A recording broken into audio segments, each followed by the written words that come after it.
మన ఇంట్లోనే ఎవరినైనా ఎందుకు చంపాలనుకుంటారు? ఎవరు చేసిన పనిది?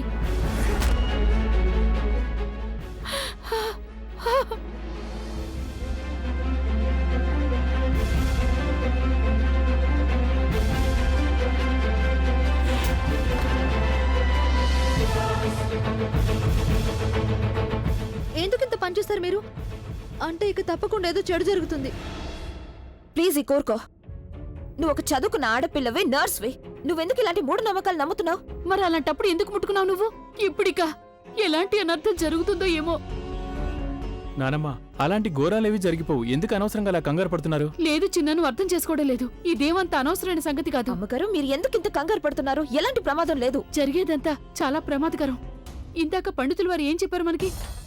ఒకవేళ యజ్ఞంలో ఏదైనా ఘోరం జరిగితే అంతా సర్వనాశనం అయిపోతుందని చెప్పారు. సర్వనాశనం అయిపోతుంది. ఇప్పుడిక అంతా మేలిముసుకు మాత చేతుల్లో ఉంది. ఇప్పుడు మీరు బాగా వేడుకోండి, ఆవిడ తన ఆగ్రహం మీ మీద చూపించకూడదు అని. ఆవిడంత పని చేయదు. మేలి ముసుగు మాత ఏదో ఒక దారి చూపిస్తుంది. నేను ఆవిడ కాళ్ళ మీద పడి వేడుకుంటాను. ఆవిడని క్షమాపణ అడుగుతాను. ఇక మేలి ముసుగు మాతే మనల్ని గట్టెక్కించగలదు. ఈ మేలి ముసుగు తల్లి మాయ అమ్మగారిని ఇంకా విడిచిపెట్టడం లేదు. అంటే నా ఎత్తుగడ పనిచేస్తోందన్నమాట. ఎలా వణికిపోతుందో ఆవిడ. ఇక పరుగున వెళ్ళి మేలి ముసుగు తల్లి కాళ్ళ మీద పడుతుంది.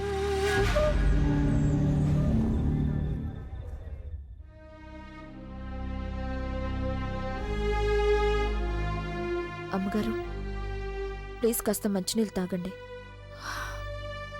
ఆ మేలి ముసుగు తల్లి ఫోన్ తీయడం లేదు. ఆవిడ కోపంగా ఉందని నేను మీకు చెప్తూనే ఉన్నానుగా.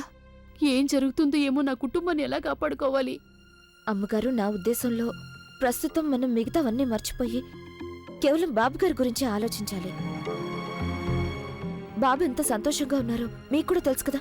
ఆయన సాయంత్రానికి గోరింటాకు వాళ్ళని కూడా పిలిచారు. కేవలం గోరింటాకు మాత్రమే కాదత్తయ్య, సంగీత కూడా ఏర్పాట్లు చేశారు. అవన్నీ నిరంజనే చేశాడా? అవునత్తయ్య, గోవిందయ్య గారికి చెప్పి ఆ పనులన్నీ చేయించారాయన. అందుకని నా మాట వినండి అమ్మగారు. దయచేసి ఈ బొమ్మ గురించి, చేతిబడుల గురించి మర్చిపోండి. మీ మొహంలో కాస్త నవ్వు కనిపించనివ్వండి.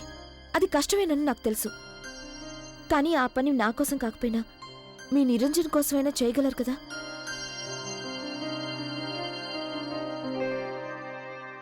అయితే మీ ఇద్దరు పెళ్లి చేసుకోబోతున్నారా?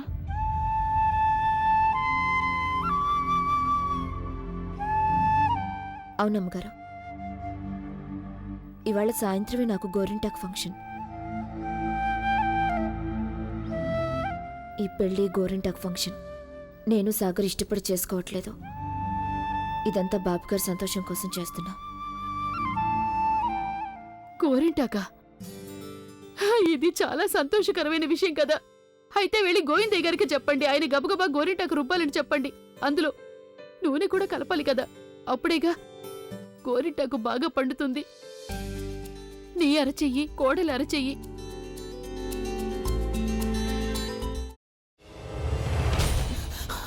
నువ్వు ఇంకేమన్నా చెప్పాలా? ఇంకేమన్నా అబద్ధం చెప్పాలనుకుంటే చెప్పేయి. నేను చూడాలనుకుంటున్నాను నన్ను మోసం చేయడానికి నువ్వు ఎంత నీచానికి దిగజారగలవు అని. ఎందుకు ఆలియా, ఎందుకు నువ్వు ఇలా చేసావు?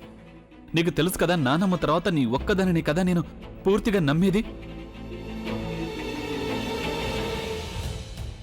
ఏమన్నావు నువ్వు? ఈ మధ్య అన్నిటినీ మర్చిపోతున్నావా? అది చాలు.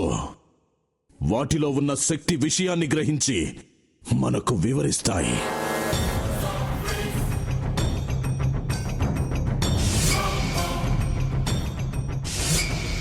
ఎవరు ఆ దండ విప్పొద్దు, గది తలుపులు తెరవద్దు.